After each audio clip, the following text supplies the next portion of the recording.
Everybody, I'm John Kiriakou, and welcome back to Deep Focus. A couple of weeks ago, we did a Q&A video just because we've been getting so many questions in the comments, and I promised you, and I still promise you, I read all the comments, and if you have questions, please plug them in there, and we'll get to them. So we wanted to do that again.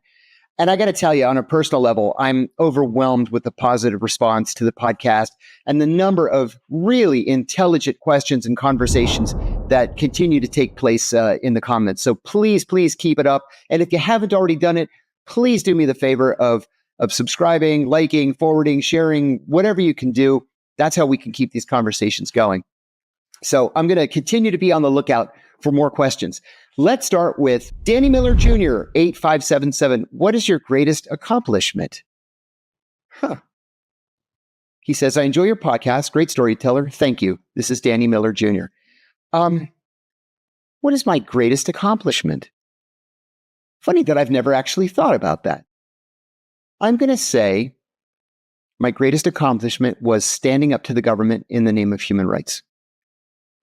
In a previous life, I would have told you it was, work on counterterrorism or, this operation or that operation. In retrospect, I'm 61 now. None of that stuff was important. What was important was to set an example for my children that the truth will set you free, that we have to be able to respect ourselves, we have to be able to sleep at night, and history will judge us, each and every one of us. And so I'm proud to say, I guess I would consider it my greatest accomplishment, that when history came and asked me which side I was going to be on, I chose the right side. There. Thanks for that question. I never even thought of it. Ace88 says, hi, John. Huge respect for Michigan. Thank you. You've made the statement to the effect of you can't buy an Afghan warlord, but you sure can rent one. Yes. He says, that always struck me. My question is, can you share that particular story and or any other big bribes you or the CIA used to gain intelligence? Thanks again for interacting. We don't have enough time to tell all these stories. But yeah, the story that comment came out of was in the immediate aftermath of the 9/11 attacks. The CIA sent in the first team. It wasn't the Navy SEALs or the Army Rangers or the Delta Force or any of that stuff. It was a bunch of guys in their 40s and 50s from the CIA who parachuted into northern Afghanistan, made contact with the Northern Alliance, gave them bags and bags full of money, bought horses. We dropped our weapons in, and they just started riding these horses, first to Kabul and then to Kandahar, which was the Al-Qaeda stronghold, of course, in southern Afghanistan. Well, you can't risk all these tribal leaders just, opening fire on you. And so what we did was we sent word. We had guides, people who spoke these tribal languages. We had guides go ahead and say, listen, the Americans are behind me. They're on horseback. They have guns, but they have a whole lot of money and they want to talk to you. And then that way they're willing to, put on a pot of tea and sit and have a conversation with you. And you say, look, we're not going to recruit you. We can't recruit you to be a source for the CIA. They're never going to do something like that. But if you help us out, instead of helping these other guys out, these Taliban guys, we can give you $1 million in cash now. We'll give you $1 million a month after that. You can spread it around the region. You can maybe dig some water wells or, build a barn or whatever. We don't care what they do with the money. What are you going to do with all that money in rural Afghanistan anyway? And that's really what it came down to. Now, there were other tribes, or not even tribes so much as networks like the Haqqani network, who were very bad people, yet very sophisticated bad people. And while on the one hand, they're, kidnapping soldiers and holding them for ransom, they're also willing to meet with the CIA and say, all right, I won't kill the American hostages that I have, and I'll help you overthrow the Taliban if you give me, $5 million now and $1 million a month. And so you really don't want to do business with people like that, but you have to. And so you pay the money. That's what I meant when I say you can't buy an Afghan warlord, but you certainly can rent one.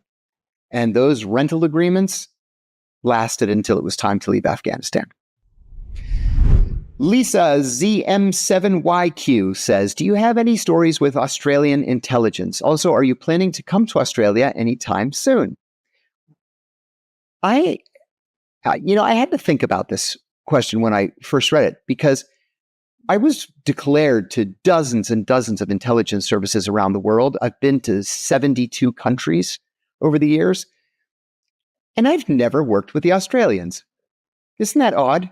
The reason for that is, for the most part, the Australians are very concerned about China and about security in the Pacific. And that was just never my bailiwick. I was always Middle East, and then broader counterterrorism. So never had a chance to work with the Australians.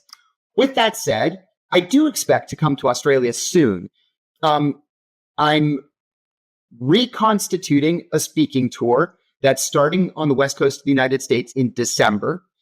Once we finish in the US, which I'm hoping is going to be February or March, we're coming straight to Australia and then to New Zealand. And in addition to that, I had an inquiry from a big Australian, I'll just say a big Australian company, asking if I could speak in February in Sydney. So fingers crossed that that's going to happen soon. And our last question is, John. This is from Dre School 1. John, I'm infatuated with espionage in the relation to proxy wars and conflicts. Well done. How does the current conflict in Ukraine, with the CIA assisting, compare to the Iran-Iraq war, Afghanistan in the 80s, and other proxies throughout the Middle East, where intelligence support has been provided on one or both sides to produce an outcome in the conflict positive to the US? It seems Ukraine is just the latest iteration. Oh my God, that is so true. I think you've hit the nail right on the head. Going back into the late 70s, the US, it was the Reagan administration at the time, provided classified intelligence to both Iran and Iraq, right? Most of it was troop movements for the other side. It was overhead imagery, and it was electronic intercepts, communications intercepts. The idea was, if the Iraqis started to get a little bit ahead, we would give more to the Iranians. The Iranians would get a little bit ahead, we give more to the Iraqis. Why? Because we hated them both, and we wanted them to destroy one another and to kill each other. And so we had a national interest in that war lasting as long as humanly possible. Look at Afghanistan. Afghanistan's another thing. Did we love the Mujahideen? No, we didn't care one way or the other about the Mujahideen, but we hated the Soviets. And in the Middle East and Central Asia, the enemy of my enemy is my friend. And so if the Soviets move into Afghanistan, we decide not just to arm the Mujahideen, but to arm them with Stinger missiles. Now, these were state-of-the-art at the time. And it allowed them to begin shooting down Soviet aircraft, including troop transfers, right? Killing lots and lots of people. So what happened? They drove the Soviets out.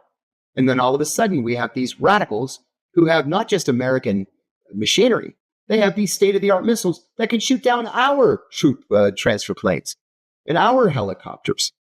Then we had to start buying them back little by little. Here we are, 40 years later, we're still buying back Stinger missiles from what are called Afghan Arabs. Those are Arabs who moved to Afghanistan to make jihad against the Soviets. Well, that one blew up in our faces because on the one hand, we're welcoming the Mujahideen leaders to the Pentagon and to the White House to meet with the president and the Secretary of Defense, and we laud them as these great heroes of anti-communism. Next thing you know, they're blowing up the World Trade Center and attacking the Pentagon, and we're going to a war that's going to cost us $2 trillion and the lives of 2 million people. So the answer to the question is yes. We see this kind of thing all the time. The policy never changes. Doesn't matter how many decades pass, the policy is going to remain the same. We love it when our enemies try to destroy one another. And I think that we're seeing, at least in part, the same thing in the Russia-Ukraine conflict. So anyway, thanks for the opportunity to answer those questions. Please keep them coming. We have a lot of big interviews coming. We recorded several of them today, and I think you're going to like them very much. So go into the comment and leave questions there. I'll be sure to answer every single one of them. And if you haven't already done it, please like, share, and subscribe. It means a lot to me. Thanks very much. I'm John Kiriakou.